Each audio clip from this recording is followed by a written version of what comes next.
朋友们，大家好。今天给大家分享桥水基金创始人瑞达利欧先生2025年首次接受专访，谈及对于 AI 的看法和对未来发展的影响。我们都知道，达利欧先生所创立的桥水基金是国际上最成功的对冲基金之一，同时他本人也是非常有影响力的宏观债务专家。他对于经济和债务的观点为很多国家提供了非常有价值的政策建议。在本次访谈中，达利欧的主要观点如下：AI 发展始于上世纪50年代，自始至终没有间断过。而 AI 本质上是对于人类知识和原则的标准化、固化、量化基础上的应用。3、经济、社会、政治、环境、技术是驱动人类社会变化的5大力量。4、债务与 AI 两件事情， AI 并不能有效解决债务的问题。5、人类社会目前面临的主要问题是收入不平均问题， AI 并不能解决这一问题。6、AI 是一个工具，人们需要学会接受它并使用它，而不是限制它。7、人类无法对 AI 进行监管，任何对它的监管都是徒劳的。关于 AI 的问题，我们认为达利欧先生对于 AI 的理解类似于专家系统，这是上一代 AI 的逻辑。当前的 AIGC 本质是基于统计学的知识系统，并非专家系统。即便如此，他对 AI 的态度、当前和未来演变的看法仍值得我们学习。下面让我们一起来看看他是怎么说的吧。So yeah, I'm super excited. I think more recently you've been also very active talking more about AI, and so today really the topic is of AI, and I'm really excited to have this discussion with you. We will have some questions at the end, so maybe think already about smart questions to ask Ray. But actually, when I prepared for that, I also cheated a bit, like how people do these days, and used an LLM to prep. And I didn't use any LLM, I could have just done ChatGPT, but I actually logged into Digital Ray. Some of you might know Ray actually has a digital version that kind of incorporates a lot of his principles. It's still in private beta, but I was kind of asking a bit and was like, okay, how to open this up? Best to ask Ray himself. And so actually, my first question is around you're saying that there's kind of 5 forces really defining where the world is going, and one of them is technology. And obviously, one of the key technologies these days is AI. So maybe start off really with putting it into broader context of how AI is influencing the world, the cycles you have been discussing, and start there. Yeah. Well, AI started in 1956, and I've been doing AI. AI means artificially taking the computer and letting the computer make decisions, which is actually a lot beyond what AI is now doing as we think about the future. But I did it in the form of expert systems. So I got in the habit, and I recommend this habit to everybody. Whenever I would make decisions, I would think, what are my criteria? What are my reasons for making decisions? I would pause and reflect. I would write them down, or I would dictate them into my iPhone. What are my criteria for making decisions? And then I found that I could take those criteria and I could put them into code. And so I created, at Bridgewater, I created the company, but I also created essentially this decision-making machine that it would run automatically like a computer chess game that was made by an expert system, and it would run in parallel because it would have, it runs, and it's the same today. Data feeds come in, makes decisions, executes orders, the orders come back, the whole thing is automated like a factory, an automated factory. That's the way I do it. And so then AI has evolved. People think of it as a new word, new thing, okay? So I think the important thing that I would like to emphasize is criteria for your decision-making. Pause, reflect. What are your, I call them principles. What are your principles? What are your rules? How does the machine work? You're interacting. There are cause-effect relationships. Okay, how does that machine work and how do I interact with it? So naturally, it's fantastic. But it really is new to a lot of people, in a sense. And the issue is it a decision maker? Okay. I think, like, can you have it make decisions? We were talking earlier about your decisions of, okay, your business and how you're running your business and so on. Okay. If I do my job right, when you'll go on Digital Ray and you'll get the answers to those questions.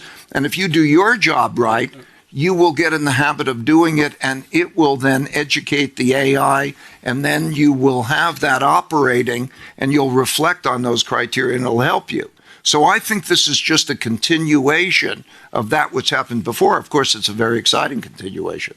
When you started, I mean, like using algorithms back then and incorporate your decision making to those, I mean, what did other people say about that? I mean, it was not that common, I guess, when you started initially. No, and it's still not common. Yeah, that's the thing. But like, that's why I'm imagining even now, I mean, it's not common. So what was it like a few decades ago?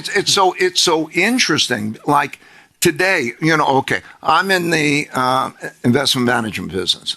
Okay, I know all these people. I know everybody who's big deals in the investment management business. Let's say they run sovereign funds or they're asset management and so on. They're interested in AI. They want to do AI, but they don't use it. I mean, they don't make their decision. They have an AI their brain. So what's happening now? There's an epiphany now. It's different. Before it took explanation. Before it took explanation, you know, like, I don't know that I can quantify everything. And it's true, you can't quantify everything. So, but you can quantify, I got to quantify 98% of all decision making. So I would occasionally make a discretionary decision that I would control in a certain way. So you can do a lot of that. Nowadays, I'm getting a different reaction. The reaction is, like I explained to people, the idea of being the smart one, wrestling around with ideas in your head and making a decision is obsolete.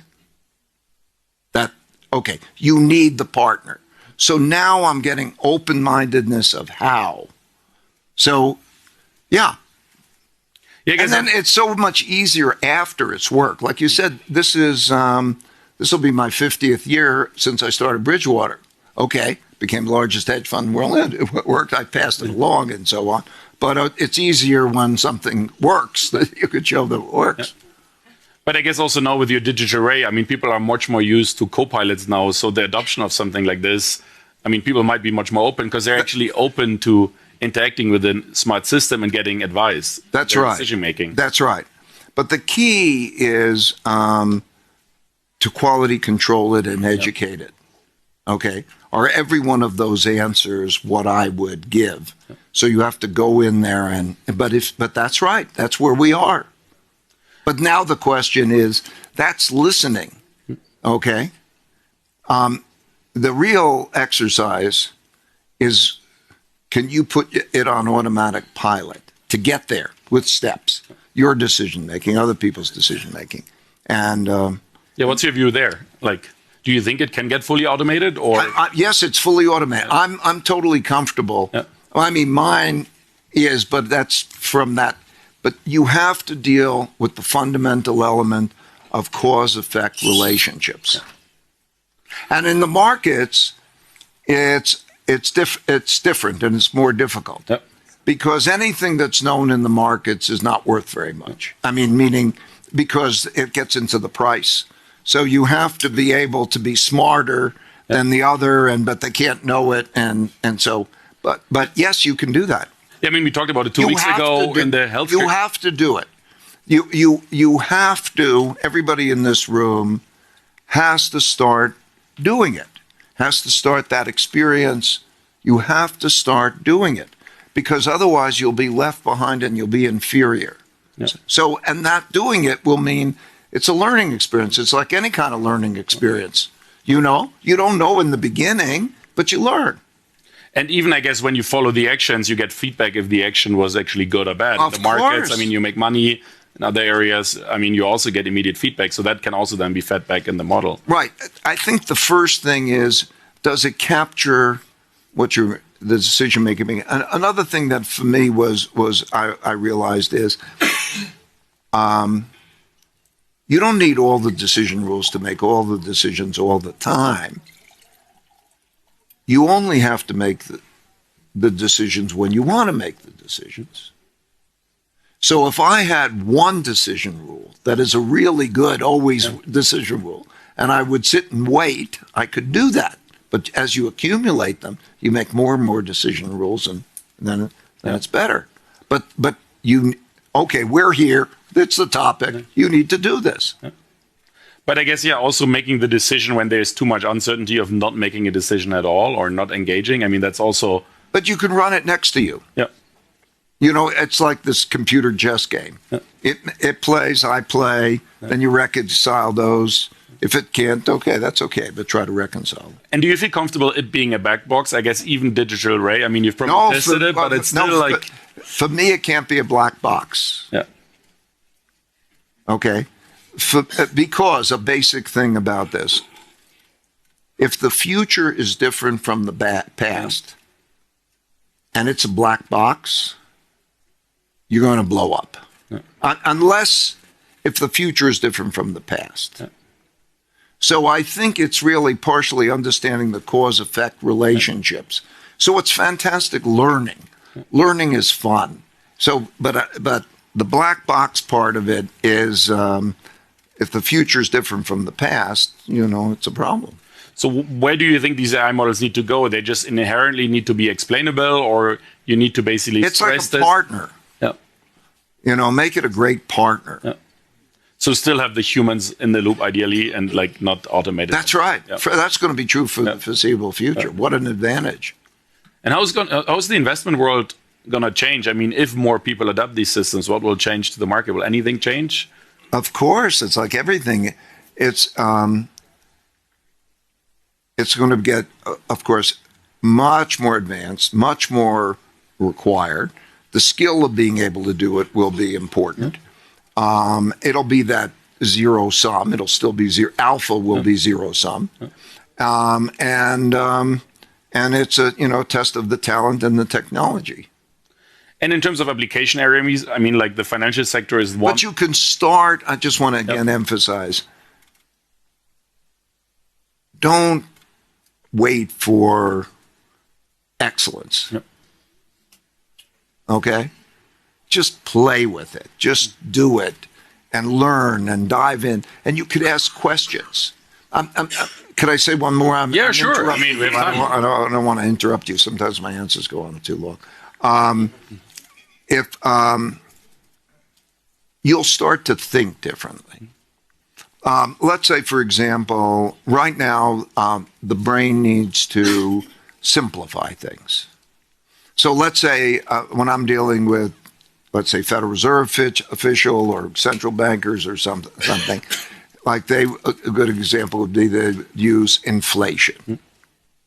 And the reason they use inflation is because it's a simplified number. So maybe they have 5 different measures. It's all simplified. But nowadays, you can go to each particular thing and its price and its transaction in each particular location. And you could ask the computer, essentially, okay, what was it that made up that in terms of these particular things and so on? So the degree of understanding is totally greater than the human mind can do, but not when interacting with it the right way. It can't do it all for everything. So you'll start thinking differently and so on. Just immerse yourself in it and then go back again and think about, what are my criteria? What criteria did I use for making that decision? And what was your personal feedback loop? I guess as you encoded more things into algorithms and then maybe also realized things need to change over time, rules need to change, adjusted, like how is that feedback loop working? Or how is that? Well, it's like anything else. It's you learn to ski, you fall, you maybe ask an instructor or whatever you find out, you make a turn in a different way, it's like, I think life in general is more like a video game. That what you do is you go after your goals and you encounter your problems and then you have to figure it out or maybe ask somebody and they help you figure it out and you learn. Then you get around your problems and then you get better and better. That's a great analogy, yeah. And you have 3 lives, or? Who knows with AI? I don't know. Yeah. I mean, and like beyond the financial sector, what are some other areas of application you're Everything. Everything. So there's everything. Because, well, you started with the 5 forces. Yeah. So maybe this is a good time to come to the question, to the first question. Your first question. Right. Okay. So I'm a global macro investor, and that means all over the world, all countries, and then I also I need to study history, how things work, and so on. And I put out a book that, if you're interested, it's called The Changing World Order: Principles for Dealing with the Changing World Order. Anyway, to oversimplify, but it's true. There are 5 big forces that operate together. First, there's the credit turns into debt, and that credit buys things. It buys goods, services, and financial assets, and that makes markets, and it makes an economy, and that is the first force. So that if you follow how the money and credit is working and so on, it'll be the force, economic funny force. Second force is a force of internal conflict between people, and between the rich and the poor, between the left and the right, between the conservatives and we're in the middle of that, and that's how people's money and values and the conflict, and then the ideologies associated with, and how that produces internal conflict and so on. That'll also affect taxes. It will affect policies and so on. You have to understand that. We're in the middle of that right now. We're going to have new policies. What are the taxes? What's going to be? It's going to have an effect. Number 3 is the geopolitical. There's a world order. The last world order started in 1945. Traditionally, you have a war. Whoever wins sets the rules, and then you have a system, and then rising powers challenges existing power, and that system changes. And so that's number 3, the rivalry with China and such things. Okay. Number 4 is acts of nature. Droughts, floods, and pandemics have killed more people than wars, and changed more orders, toppled more orders than that. Droughts, floods, and pandemics, nature. And, we see it. Los Angeles is burning. I mean, it's something. So nature, and they're all related. Like the amount, it's going to be costly. In one way or another, the climate thing is costly. You have wars. They're costly. They have financial impacts. And number 5 throughout history is man's inventiveness, particularly of technologies, new technologies. And in my opinion, I've watched this, the printing press, the Industrial Revolution, all of these things. Nothing has come close to AI, in my opinion, because it's intelligence about everything. So it's going to create a tremendous change, and they're all going to interrelate. So like the technology war related to AI is going to be connected to the military war, each country, and so on. So those are the 5 big forces. So for me to understand the 5 big forces, I need data, I need these tools, and so on to understand and to deal with them. I need rules, decision rules. What if under these circumstances, if I did that, how and how does it work? So, but then, if AI, as you said, is like kind of the big technological force right now, like what should governments do, or entrepreneurs, to change the world order or remain in the world order even, right? Like how do you think about this from a policy perspective? Well, there's policy, and then entrepreneurial, and then there's people. Yeah, people. Yeah. And so the question, like, you're responsible for what you do, and then those who set policy. So what should we do here in the room? I guess. I mean, you better learn it and be good at it, and make the most of it. That's what you need to do, and I want to emphasize that.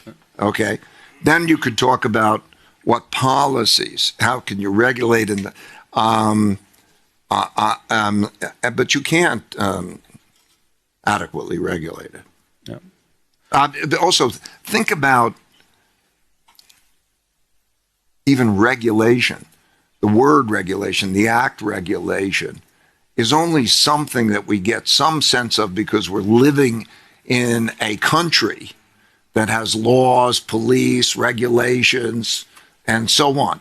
When you go internationally, what is the law, police? You know, I mean, it's self-interest.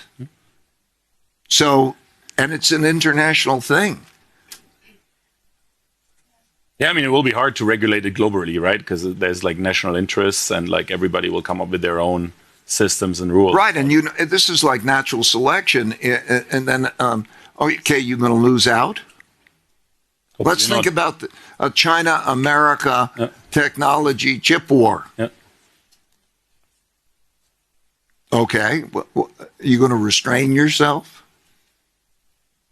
No, I mean, like we need to invest in chips. We need to continue to use chips, right? Like we need to continue to have access to it, but it's challenging. So, we're going forward. Yeah. And I mean, today you wrote something around, or you were interviewed around the like UK debt cycle. You know, not looking that great. And I guess generally debt has been like a big topic you recently wrote quite a bit about. Yeah. Can AI solve that through higher productivity, or at least partially have a positive impact on that? Yes, I mean, it's two things. If we, I think AI over its period of time will have great impact on productivity in all different dimensions of our lives. And that'll be very, very beneficial in ways that we can't yet imagine. Then you have to deal with how do you redistribute wealth and incomes and so on, because it's very nature. I mean, even if you look at the tech boom and how the tech boom is taking place, basically those who are involved and are behind it are basically about 3 million people out of a country of 330 million people. And in that country, 60% of the population has below a 6th grade reading level. So how do you deal with that? How to fix that, right? How are you going Tell us. So how people deal with each other, how people deal with each other in nature, like the biggest question of our time is how we're going to deal with each other in nature. You know, if we don't, when we think it can raise productivity, but how does that work? How are we going to decide that? And it may not happen in the right way soon enough. And how does it actually happen? Like we can have a debt problem this year because we have a problem. By the way, I wrote this. It's online. If you, I'm unfolding it. I'm writing the book, sort of a book, and I'm putting it out in 4 parts, and then it'll be free for anybody online. They can get a PDF of it. But you have a supply-demand problem. So in other words, a large deficit means you have to sell a lot of bonds. And the quantity that has to be sold relative to the quantity that's likely to be bought is a problem. And if people start to realize it's a problem, then they want to sell it. And then the problem gets worse and it kind of feeds on itself.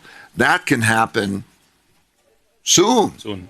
Okay, that's a possibility. And then that changes everything because it changes the term structure of rates. Term structure of rates affects everything. So I guess we all have to go back to work and like really make sure we get AI deployed quicker than this happening. I mean, back to your point about like productivity gains, I guess. I mean, right now there's already quite big concentration. I mean, if we talked about chips, I mean, we talked about a few tech companies. Also, I mean, the productivity and impact very, very small teams can have now with AI. basically creating companies. You don't need maybe that many people anymore because you can automate anymore. So like, where will this lead us? Like in like 5 or 10 years? Like, will you have, and how to deal with that? I mean, will you just have to redistribute wealth? I mean, there's like universal basic income. There's like these ideas, or is there other ways? Or do you think there is a way where AI can become? One thing you know, most fundamentally, you have to reach an agreement of how. Yeah. So you'll probably fight over how. I mean, that's. Yeah, I mean, I don't think there's. I don't know. That's the adventurous thing of the future. We will find out. You go with the flow and do the best you can. Sounds like a good plan. The future is not known. Yeah. Not knowable. So that's also how you play the game. How do you diversify well? You know. I mean, maybe. The first sentence of my first book, and it's with me every day, is I think it was something like, the first thing I want to do is to establish the fact that I'm a dumb shit who doesn't know, that what I don't know is much greater than what I do know. So it's something like that. Then, in other words, knowing how to deal with what you don't know is more important than anything you know. I think that that's where we are, right? What we don't know is much greater than what we do know. And then the question is, how do you deal with what you don't know well, right? So those are elements like how you diversify, how, in other words, who's smart, who are you around. There are ways to deal. It's like if you have I want to simplify it, but let's say you have you're sick, you have a disease or something. Now, the general answer, the best thing, diversify well, balance your risks, and then also triangulate well. Find the smartest people you can, triangulate well, learn, be happy to change your mind to get to the best answer. These are certain rules of how do you deal with what you don't know. In the future, we are at a moment. I mean, I would say take yesterday as a moment. You could put that line on the calendar, yesterday, right? That is a moment of a new reality with a lot of unknowns. What would you do today? I mean, if you had to start another company today, like what kind of company would you start for the next 50 years? Well, I always like mine because I can bet on anything, anywhere from long or short. It's pretty broad, yeah. Okay, meaning I have no good excuse. Every industry since I've been around has had cycles, big cycles. I went when I graduated at Harvard Business School. There was I noticed in every time since what happened is that whatever the largest percentage increase in graduates from Harvard Business School, short the industry. I think you're here in the wrong audience. What I mean is, everything goes in cycles. Yeah. I mean, there are good times and bad times. Things become expensive. Keep in mind, it's not just a good business.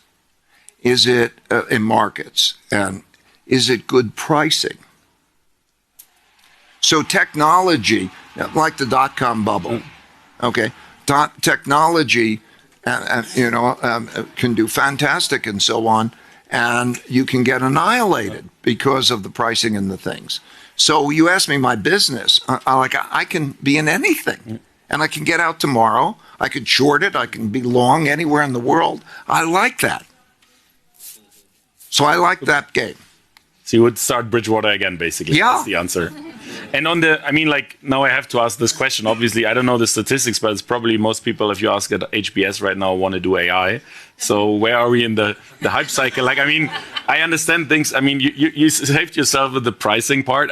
Things are partially expensive, but the other way to talk about it is say, look, like we're just at the beginning of adoption. If you look at real, that's true. So maybe we underestimate it still. Well, one of the things, I think it depends where. I think on the superscalers and everything, that's one story. I think, just to give you my view, I think that's a very risky thing because that's a fight that nobody can afford to lose. That's even more important than profits. So when you have countries or you have the superscalers or something, and you have a competition, profits is secondary, and it's where the hype is.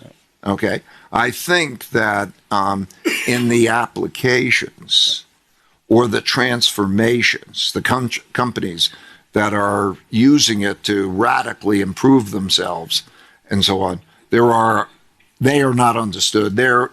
I think there's a lot of opportunity there. Yeah. There's not the hype. Yeah. So that would be more, that's what I'm more interested in. I mean, that's also what we focus on as an investor. And I mean, again, comparing it maybe to the previous cycle, it's a bit like, I guess, Cisco was a sizable company because they built the boxes to get into the internet. It's still a decently sized business, but the real big ones were the application companies that were enabled through the internet. And so you could make a similar argument now for AI, right? Like that, yes, chips and, foundation models are a big business right now, but like the real big value comes when it's applied to specific problems in industry. Yes, I think that we'll have these verticals and platforms, and there's a lot of opportunity there, and it's not priced in. And we talked about it before when we sat together. I mean, we talked a lot about like building the right teams, getting the right people together. I mean, for a lot of people here, they're in companies, they're building maybe startups, maybe they're building research teams. Like, maybe share a bit more about like how you've been building teams, what's important, how to select people, culture, like. Okay. Your culture, your people in your culture are your destiny. Are they clear? Then I'll speak to that which I believe to be true.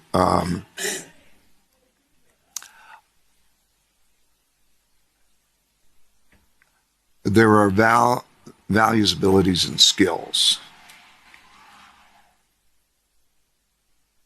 People overemphasize the skills. Skills are incredibly important. But most important is the values. When I mean abilities, it means, somebody's more likely to be able to learn how to ski, play piano, or whatever. That's an ability that hasn't yet become a skill. Okay, and how you are with your nature and what that culture is very, very important. I have found that you have to know what people are like. I put out tests that I built for myself called Principles U. It's online. It's free. Anybody can take the test. So I recommend it. It takes, 20, 30 minutes or something. It'll tell you a lot, and it'll tell you about each other.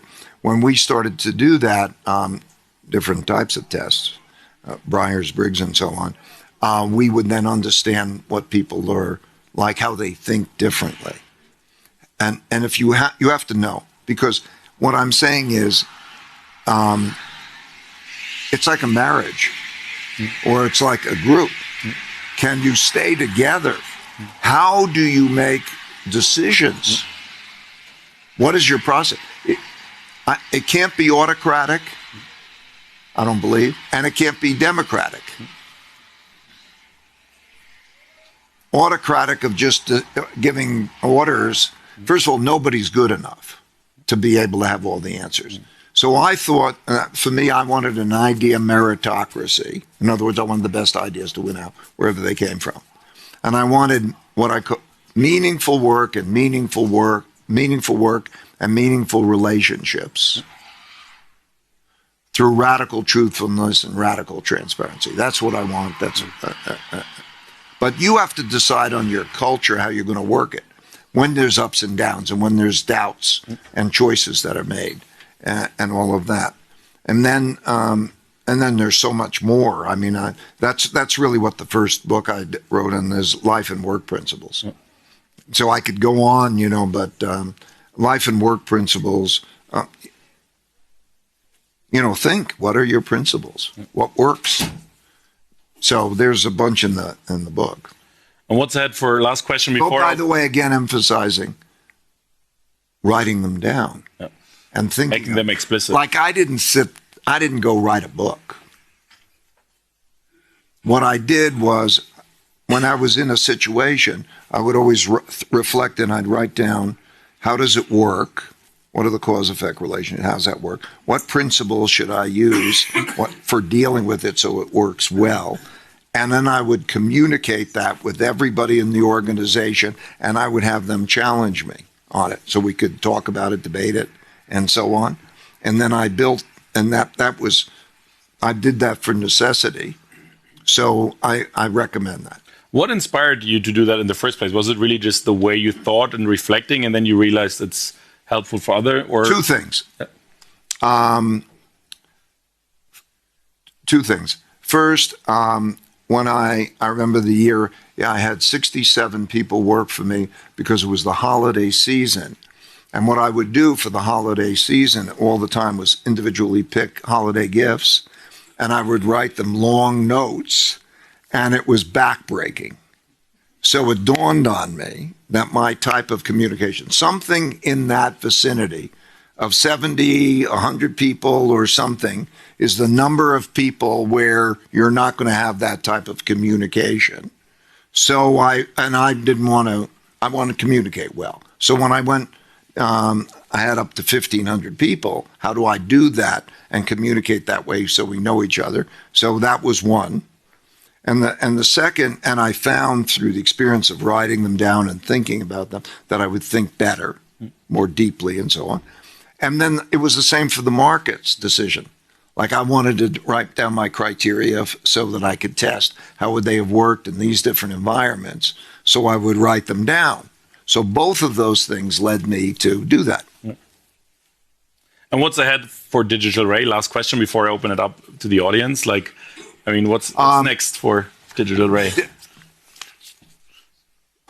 Digital Ray on life and work principles is getting very high grades. Meaning, if we were to talk about that, you can talk about it.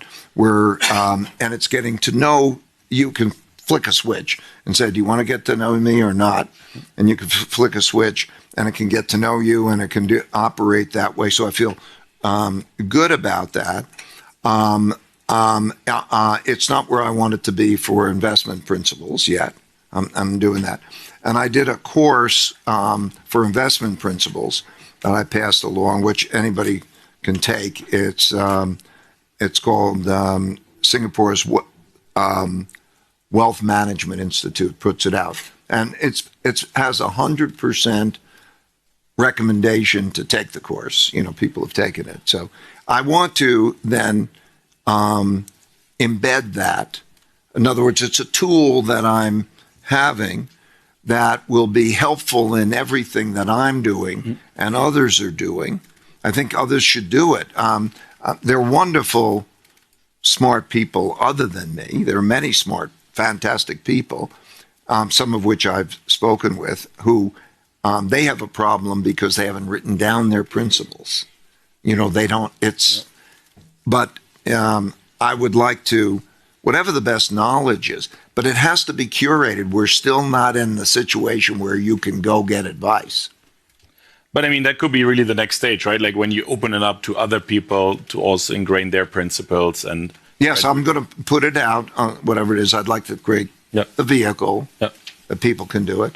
But I think it's very connected to, are you writing them down? Are you making explicit? Thinking about, are you making your criteria clear? Yep. Your decision-making criteria clear? Yep. Let's open it up to the audience. Lots of questions. First question here in the front row. founder of a new social media app where your friends post for you. It's called Pixabus. It is launching next week on app stores. And my question is, what principles would you recommend for a founder in the early stages of building a tech company? So many, but people and culture.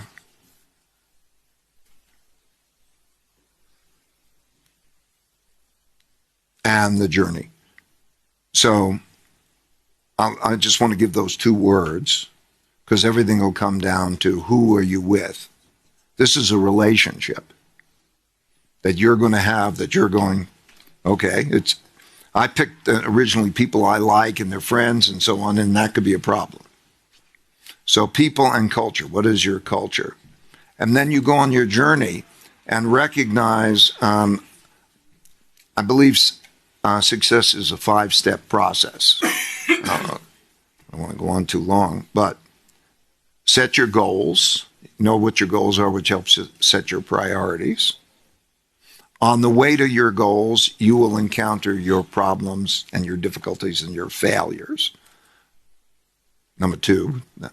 Number 3, so make sure you identify them and you don't tolerate them.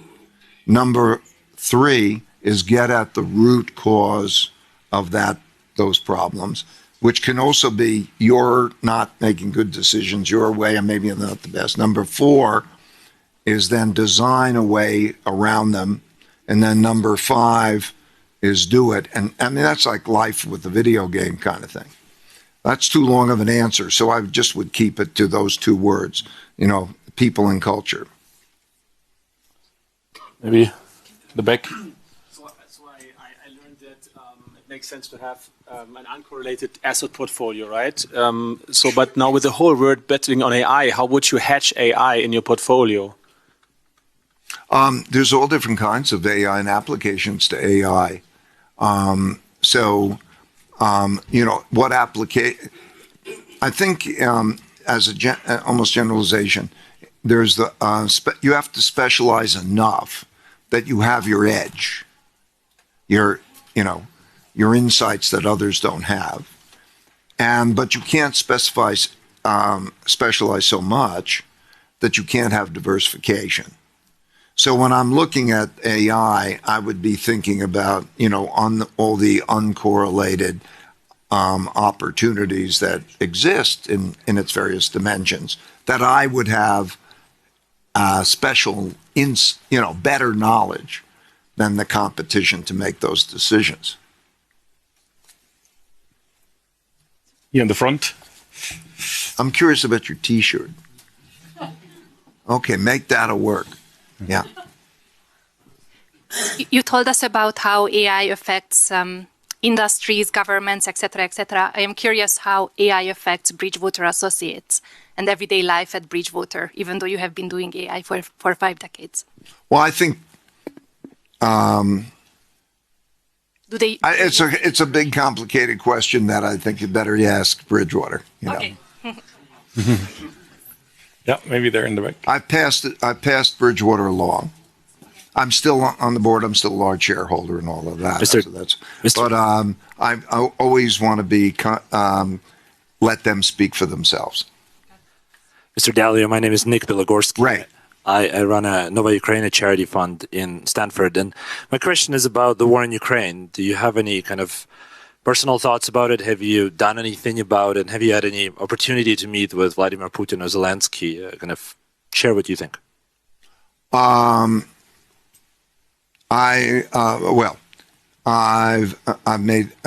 have views about it.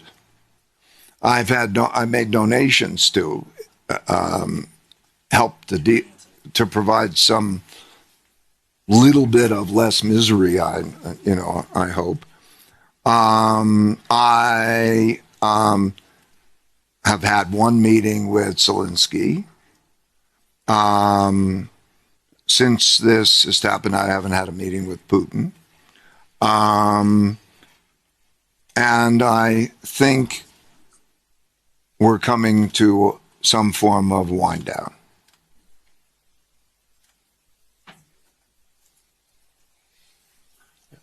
In the front. So Ray, at the beginning of So at the beginning of Bitcoin, you were pretty skeptical of Bitcoin, and now you waved the flag for us.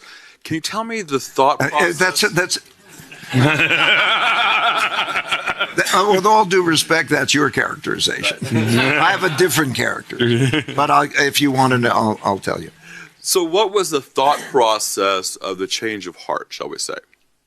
I don't think there's an evolution, and it's and things have happened over time, so I wouldn't say that but here's what I've always thought, and here's what I think the important thing to think about. First of all, I'm anti-money as we are dealing with. Debt is money. Money is debt. And what I mean by that is debt is a promise to receive money. So the only value of it will be whatever value money has. And there's too much debt. And then money is held in the form of debt. Okay, so I'm anti that. Now the question is, what's the best way to deal with that? What do you hold that's the equivalent of money? Something that you can use it anywhere, it's accepted anywhere. So money is a medium of exchange and a storehold of wealth. What is the best? Okay, now I prefer gold. However, I have some Bitcoin, a small amount of Bitcoin, and I've had a small amount of Bitcoin for a long time for the following reason, my thinking. Okay. Few reasons. Privacy, the issue of privacy. You're not going to have privacy with Bitcoin, okay? Meaning the government and everybody is going to follow it.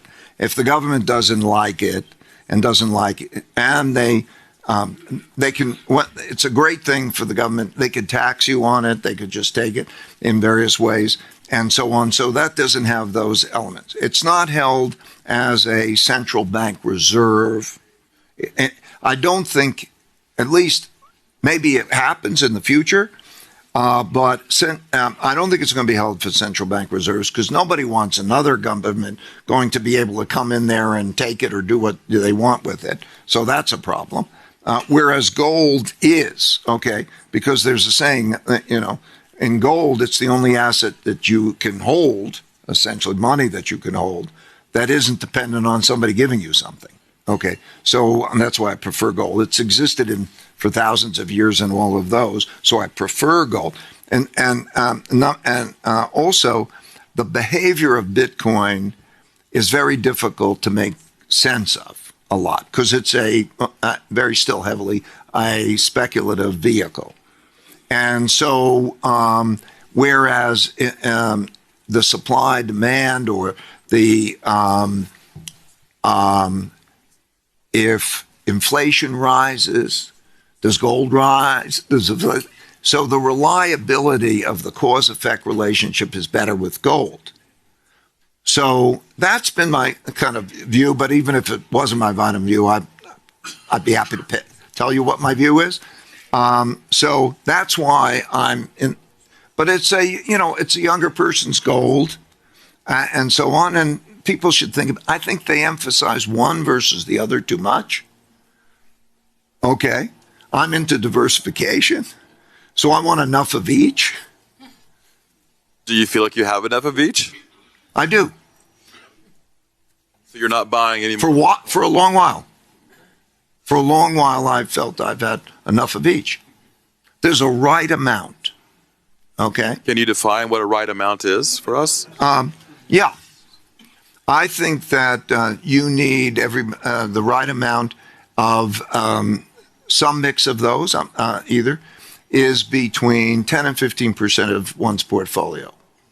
That's mathematically the right amount, and it's also a diversification. When I say mathematically, because of the correlation, when things go bad, that'll worry on your other portfolio, these things go good.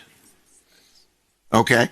And because of their relative volatilities and so on, that's it's closer to the 15% number, but somewhere in that vicinity. Be careful about more, be careful about less. We can have maybe one more question. Maybe they're in the back, white shirt. Yeah, I'm just curious. How do you think about the value of data or information in the future? Because you could make the argument that AI will kind of replace the necessity to have data in the first place because it will give it to you, or you can say you need the data to make AI really work. So looking at Moody's, Morningstar, S&P, they're all trading quite well for the fact that there's AI out there and they're predominantly data companies, right? And so I'm just wondering if you have a view on the original value of data or information in the age of AI.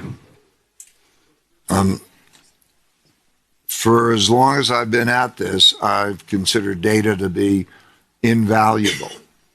So,